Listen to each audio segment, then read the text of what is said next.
সোহরাব হাসান, আমি আপনার কাছে আসি। আমরা তো প্রধানমন্ত্রী তারেক রহমানকে খুব স্ট্রিক্ট মেসেজ দিতে দেখেছি যে চাঁদাবাজি তিনি কঠোর হস্তে দমন করবেন, কিন্তু তার ক্যাবিনেটের একজন মন্ত্রী যখন এভাবে অস্পষ্ট বার্তা দেয়, সেটা আপনি কিভাবে দেখেন আসলে? কারণ চাঁদাবাজির সংজ্ঞা কি, এখন কি আমরা সেটা নিয়ে তাহলে কথা বলবো কিনা? ধন্যবাদ এবং দুই সহ আলোচককে শুভেচ্ছা।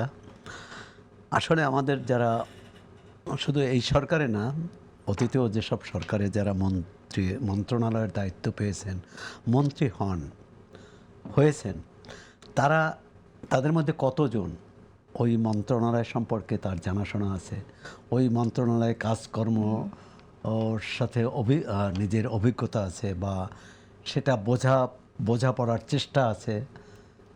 এটি একেবারেই আমার মনে হয়েছে একটা হতে পারে যে তিনি মালিক পক্ষ এবং শ্রমিক সংগঠনগুলোকে খুশি করার জন্য বলেছে, যে তাদের তিনি খেপাতে চাননি, এটা হতে পারে।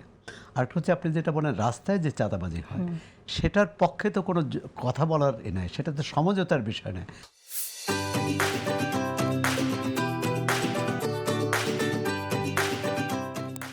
একজনে প্রাণের ভয়ে টাকা দিল, আপনাকে বন্দুকের মুখে বা ছুরির মুখে টাকা দিতে বাধ্য হলো, এটাকে যদি সমঝোতা বলেন, এটা মনে হচ্ছে একেবারেই বালখিল্য কথা, মানে এটার কোনো যুক্তি নেই।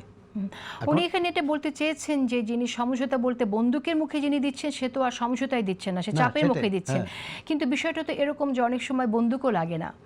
না না, বন্দুক লাগে না। এই যে তাসলিমা আরও ভালো জানবে না, যে বিভিন্ন সমিতি সংগঠন এর নামে যে চাঁদাবাজি হয়, বা তাদেরকে এর সদস্য হিসাবে যে চাঁদা দিতে হয়, বিশেষ করে পরিবহনে, এটি কি তারা স্বেচ্ছায় দেয়? বা দেওয়ার পর কি তারা কোনো ফেরত পান? তারা নিয়মিত বেতনই পান না, এবং যে বেতনের পরিমাণ এত এত এত কম, তাদের সংসার চলে না, এমনকি নিজের খাওয়াও চলে না। কারণ এই বাজারে যদি 5,000-7,000 টাকা বেতন হয়, এবং এর বেশি না, আপনি পরিবহনে দেখুন যারা কাজ করে। আর সুতরাং এটা কেন কি বুঝে মন্ত্রী মহোদয় বললেন, তা আমার মনে হচ্ছে যে এটি হয়তো বিএনপিকে প্রথমেই একটা হোঁচট খেতে হবে সরকারকে, যে এরকম কথা একজন মন্ত্রী দায়িত্ব নিয়ে বললেন। এবং এটি তো শুধু মন্ত্রী হিসেবে না, পুরো। এবং এটার বার্তাটা কি গেল? বার্তাটা হলো যে প্রধানমন্ত্রী যা বললেন সেটার উল্টোই বললেন প্রধানমন্ত্রী। তাহলে এটা ব্যাখ্যা দেওয়া উচিত যে তিনি কি বোঝাতে চেয়েছেন, না হলে কিন্তু এটা তিনি কোনোভাবেই দায় এড়াতে পারবেন না। আমি মনে করি যে যার মন্ত্রণালয়ের ব্যাপারে নিজে যদি একটু পড়াশোনা করেন, একটু জানা বোঝার চেষ্টা করেন। এটা তো মন্ত্রণালয়ের বিষয়ে বিশেষ পড়ালেখার ব্যাপার না আসলে। মানে আমাদের অর্থনীতিটা চলছে তো একটা অন্যায্যতার উপর, অন্যায়ের উপর। অর্থনৈতিক কাঠামোটাই তাই। এই যে চাঁদা নেওয়া হয় সিস্টেমের মধ্যে দিয়ে চলছে, সেখান থেকে আমাদের বের হয়ে আসতে হবে। দুই ধরনের চাঁদাবাজি আছে। একটা হচ্ছে পদ্ধতিগত চাঁদাবাজি, আরেকটা হলো রাস্তায় বন্দুক ঠেকিয়ে বা ছুরি ঠেকিয়ে চাঁদা নেওয়া। তা আপনার কি মনে হয় যে উনি সেই পদ্ধতিগত চাঁদাবাজির কথা উল্লেখ করেছেন এখানে সমঝোতার কথা বলতে গিয়ে? কি হতে পারে আর? এটা ছাড়া তো কিছু হতে পারে না। কিন্তু সেই পদ্ধতি তো ভাঙতে হবে, সেই পদ্ধতি ভাঙতে হবে। এটাও এক ধরনের সিন্ডিকেট। আমরা ব্যবসায়ীদের সিন্ডিকেট বলি, তারাও কিন্তু জিম্মি করে, এটাও তো জিম্মি করা। আপনি কোন সমিতির সদস্য হতে হবে, সেটা বাধ্য হতে হবে, এবং যখন যে সরকার থাকবে তাদের সমর্থক সংগঠন থাকবে, এটা কোনোভাবেই মানা যায় না।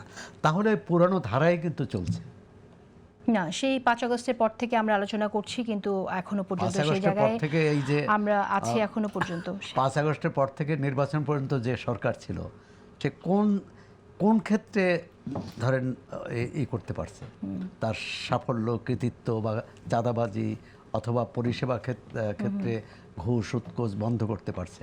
আমরা তো সর্বশেষ টিআইবির যে রিপোর্ট দেখলাম, সেটা তো ভয়াবহ, যে দুর্নীতি কমেনি, বরং দুর্নীতি বেড়েছে। আগে একটা পক্ষ চাঁদা নিত, এখন নানা পক্ষ নিচ্ছে। সেরকমটা আমরা শুনেছি। সাইদ মুস্তাফিজ, যেমন ধরেন আমরা যখন শ্রমিক সংগঠন করি, নারী সংগঠন করি, বা জাতীয়ভাবেও যখন দল করি, তখন আমাদের কোনো কার্যক্রম করার সময় কিন্তু আমরা আমাদের সদস্য চাঁদা নেই, শুভানুধ্যায়ী চাঁদা নেই, জনগণের কাছেও যাই, অনেক গণচাঁদাও আমরা তুলি। তো সেইটা কিন্তু জোর জবরদস্তির ব্যাপার থাকে না।